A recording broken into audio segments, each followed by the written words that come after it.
Ассалому алейкум, талабагон азиз. Дар навбати масофавӣ аз фан тарихи Ӯзбекистон барои ватда мавзӯъ душвор шудани вазъи экологӣ дар Ӯзбекистон ва фоҷиаи Арал. Нақша. Якум, вайроншавии мувозиноти экологӣ ва сабабҳои он. Дуюм, фоҷиаи Арал ва оқибатҳои даҳшатноки он. ба ҳамон мо маълум ки дар солҳои 60-80 асри гузашта вазъияти экологии Ӯзбекистон дар қатори дигар кишварҳои ҷаҳон хеле вазнин шуд. Сабаби асосии он дар тамоми дунё инкишофи корхонаҳои саноатӣ, васеъ истифода бурдан аз химикатҳои заҳрнок, зиёдшавии нақлиёт ва афзудани ихроҷи газу дуди заҳрнок, ифлосшавии ҳавзаҳои об аз обҳои партову истеҳсолӣ ва ғайраҳо буд. дар Ӯзбекистон бошад, мувозиноти экологиро асосан истифодаи химикатҳои заҳрнок дар хоҷагии қишлоқ, инчунин дар дефолятсияи пахта сабаби асосӣ шуд. корхонаҳои калони саноатӣ дар шаҳрҳои нави тобеи иттифоқ ҷойгир буда, дар онҳо ба қоидаҳои ҳифзи табиати гирду атроф риоя карда намешуд. ин бошад табиатро ифлос ва одамонро ба касалҳои гуногун дучор мекард. дар солҳои 80 ба ҳисоби миёна ҳамагӣ 90 000 тонна пеститсидҳои гуногун дар хоҷагии қишлоқи Ӯзбекистон истифода шудааст. ин асосан барои баланд бардоштани ҳосилнокӣ ва зиёд кардани истеҳсоли маҳсулот нигаронида шуда буд. афсус ки дар ин бора саломатии одамон ва аҳолии халқи Ӯзбекистон дар назар дошта намешуд. дар шаҳрҳои калон ки аҳолӣ хеле зид ҷойгир шуда буд, корхонаҳои гуногуни саноатӣ аз ҷумла саноати кимиё ҷойгир карда шуд. масалан дар Навоӣ, Чирчиқ, Фарғона сохта шудани заводҳои коркарди нефт ва азот ба одамон ниҳоят зарари калон расонд.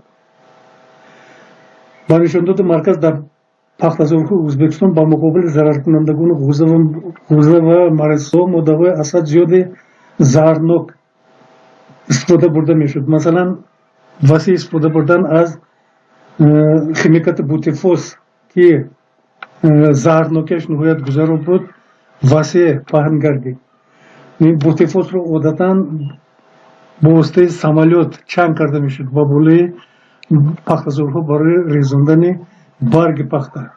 ин албатта фақат барои пахта не, барои саломатии одамон ниҳоят зарари калон меовард.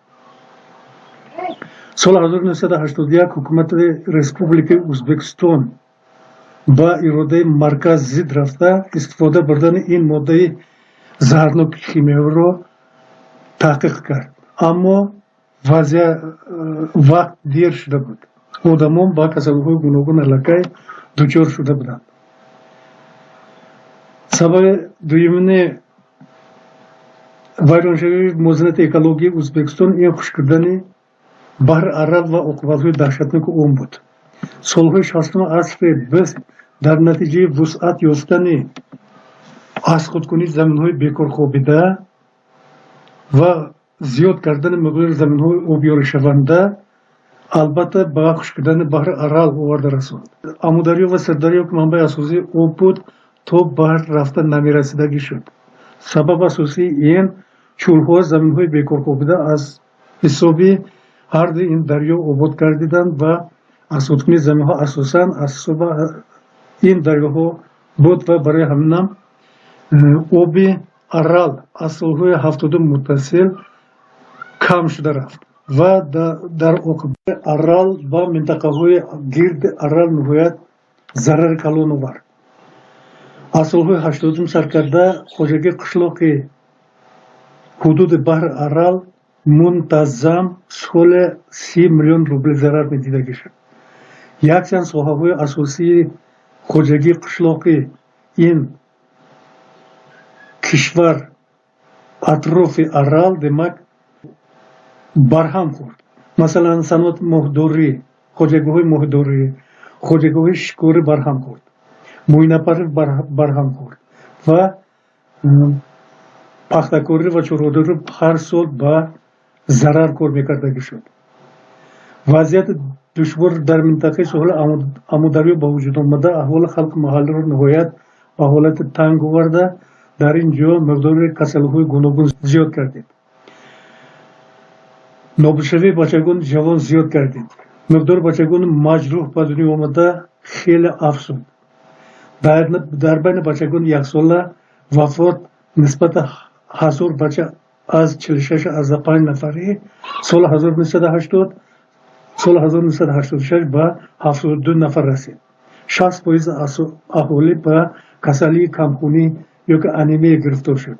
Дар соҳили баҳри Арал касалии арақа 7 маротиба афзуд, ёки касалиҳои гуногуни сирояткунанда хеле афзуд ва касалии саратон низ одамоне ба касалии саратон ёки рак дучор шуда хеле зиёд шуданд.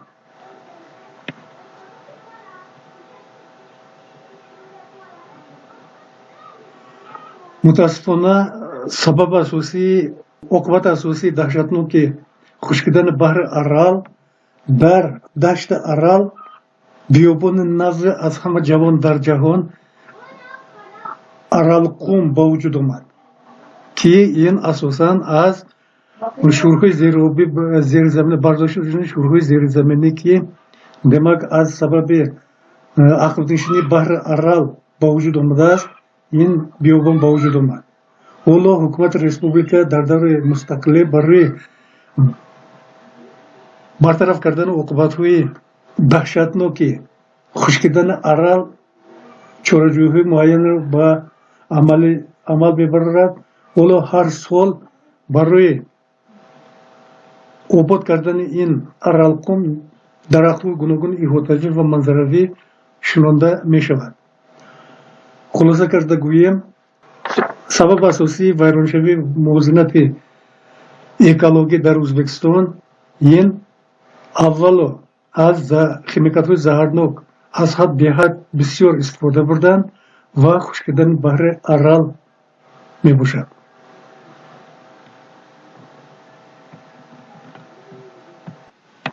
талабагони азиз, ин буд баёни мухтасари мавзӯъ. ин мавзӯъ дар китоби дар саҳифаҳои 120-127 дода шудааст. ман умедворам шумо аз китоби дарсӣ истифода бурда дониши худро оид ба мавзӯъ мустаҳкам мекунед.